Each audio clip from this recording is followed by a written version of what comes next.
इस बार मैं प्रिपेयर होके आया हूँ। आजा। कल की मूवी आ चुकी है, ये धमाल मचा रही है। जिस नोट पर ये खत्म हुआ है मैं उस पर घंटों बात कर सकता हूं, बट हम एक एक करके इस पर बात करेंगे। मूवी का क्लाइमैक्स बवाल है, इसीलिए आपको ये जाकर देखना चाहिए एंड यही मेरा रिव्यू है। अब आते हैं स्पॉयलर्स के ऊपर। तो जिसने भी इस मूवी को नहीं देखा है सबसे पहले तो वो यहां से कट लो, एंड जिसने भी देख लिया है वो मुझे बताना कि कहीं देर तो नहीं हुई आचार्य पुत्र। मस्त म्यूजिक था यार।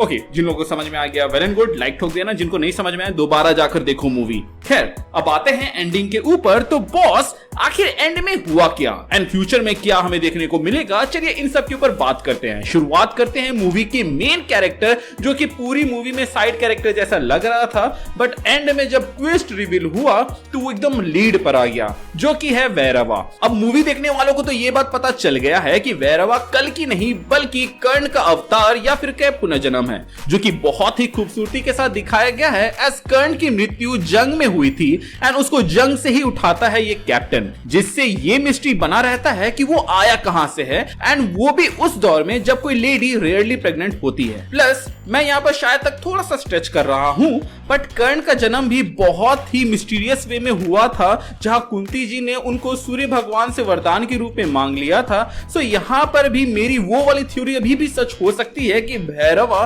सुप्रीम यास्किन का बेटा हो या उसका अंश से जन्मा हो, एंड वो प्रोजेक्ट के का हिस्सा रहा होगा पास्ट में। भैरवा की मॉम भी सुमति के जैसे प्रोजेक्ट के का हिस्सा होगी, एंड जब वो प्रेग्नेंट हुई तो उसको कॉम्प्लेक्स से बाहर निकाल दिया गया रेबल द्वारा।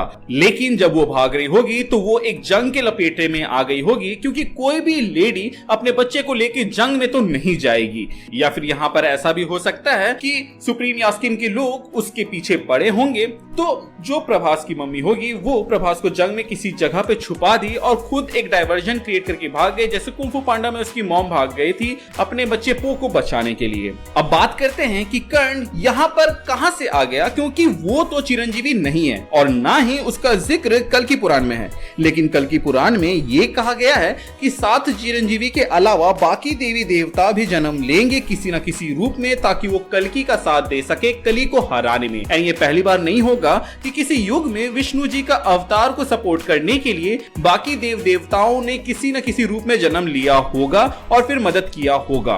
फॉर एग्जाम्पल, अगर हम त्रेता युग की बात करें तो सुग्रीव जी, जो कि राम जी को अपनी वानर सेना दिए थे, वो सूर्य पुत्र थे। नल और नील, जिन्होंने राम सेतु बनाने में सहायता की थी, वो विश्वकर्मा जी के पुत्र थे या फिर कहे रूप थे। वहीं अगर हम बात करें महाभारत की तो यहाँ पर हमें अलग अलग देवी देवताओं का रूप भी देखने को मिलता है, जहाँ युधिष्ठिर यमराज जी के, अर्जुन इंद्रदेव जी के, कर्ण सूर्यदेव जी के, अश्वत्थामा जी भगवान शिव जी के, भीम पवन देव जी के अंश या अवतार या फिर के रूप थे। ठीक उसी तरीके से कलयुग में ये साइकिल रिपीट होगा और हमें बाकी देवी देवता भी देखने को मिलेंगे। अब सवाल ये है कि भैरवा कर्ण का रूप या अवतार क्यों है? तो बॉस, यहाँ पर श्री कृष्ण कर्ण को धर्म की तरफ से लड़ने का मौका दे रहे हैं, ठीक वैसे ही जैसे उन्होंने उनके मित्र अश्वत्थामा जी को धर्म की तरफ से लड़ने का मौका दिया कल्कि 289 AD मूवी के अंदर, जो कि मजबूरन पिछले बार इन दोनों को महाभारत के टाइम में नहीं मिला था। इसके अलावा जैसा कि हम जानते हैं कि सूर्यदेव और इंद्रदेव जी के बीच में कंपटीशन चलता रहता है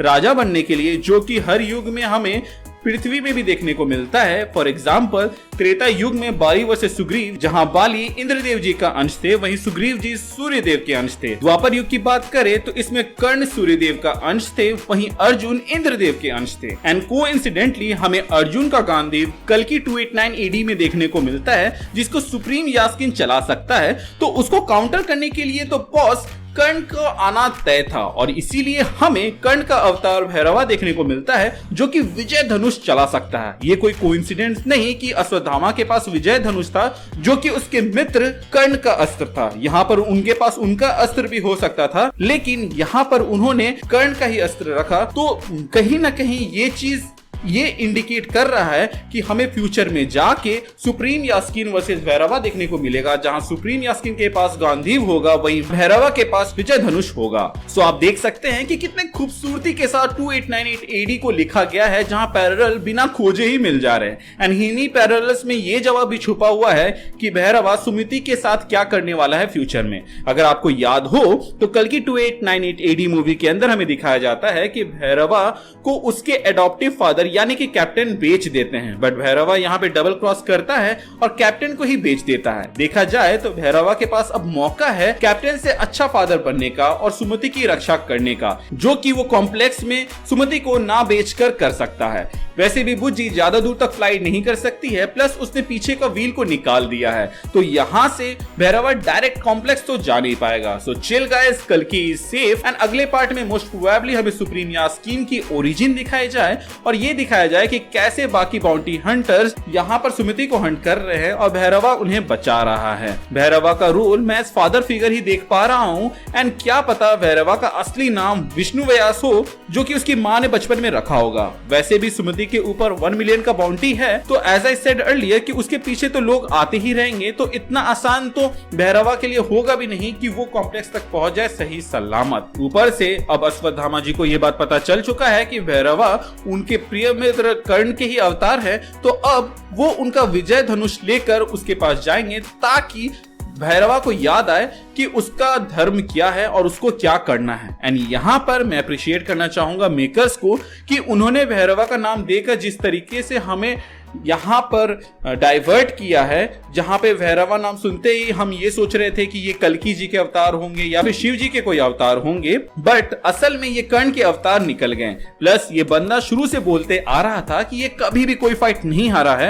एंड एक फन फैक्ट मैं आपको बता दूं कि ऐसा कहा जाता है कि जिसने भी विजय धनुष धारण कर लिया वो कभी नहीं हारता। एंड इसीलिए कर्ण को चल कपट से अपने रथ से उतरवाया गया, विजय धनुष को साइड रखा गया एंड तब जाके उसके ऊपर करके उसको मारा गया। एंड इतना कुछ कल की 289 AD में दिखा दिया गया है, तो मैं तो यही रिक्वेस्ट करूंगा नाग अश्विन जी से कि मालिक जब विजय अस्त्र को दिखा ही दिया है तो कर्ण का कुंडल कवच भी दिखा ही दीजिए, जो कि पृथ्वी में ही कहीं छुपाया गया है। आई नो आपके मन में कई सारे सवाल होंगे कि सुप्रीम यास्कीन कैसे गांधीव को उठा लिया जबकि वो पापी है एंड उसके पास टेलीकिनेसिस के पावर कहां से आए, क्या वो एक ड्रॉप ब्लड काफी था यहाँ पे सुप्रीम यास्कीन को इतना कैपेबल बनाने के लिए कि वो गांधीव उठा सकता है। इसके अलावा विजय धनुष को धारण करने वाला क्यों नहीं हार सकता, प्लस उसमें कौन कौन से पावर्स हैं, इसके अलावा गांधीव एंड विजय धनुष में कौन ज्यादा पावरफुल है, इन सब के ऊपर हम बात करेंगे अपने अगले वीडियो के अंदर। तो अगर आप उसको मिस नहीं करना चाहते हैं तो चैनल को सब्सक्राइब कर दीजिएगा। आई नो आप उन सब के बारे में जानने के लिए काफी ज्यादा एक्साइटेड हो, बट बिलीव मी गाइज, मैं उन सब के बारे में बात करने के लिए आपसे भी ज्यादा एक्साइटेड हूं। इन केस आपके पास भी कोई सवाल है तो आप हमें कमेंट सेक्शन में पूछ सकते हैं। अगर हमें वर्थ लगा और उसमें काफी सारे लाइक्स हुए तो हम उसको अपने अगले वीडियो में जोड़ लेंगे एंड उस पर बात करेंगे कमेंट से क्वेश्चन वाले वीडियो के अंदर। सो गाइज, आई होप आपको आज का हमारा ये वीडियो अच्छा लगा हो एंड आपने कल की 289 AD को एंजॉय किया हो। हमारे चैनल का एक छोटा सा मोटो है जो कि है लोगों की मदद करें, अपना ख्याल रखें एंड कीप मूविंग फॉरवर्ड का रट लगाकर आगे बढ़ते रहें, plus drink water and stay hydrated कल के लिए।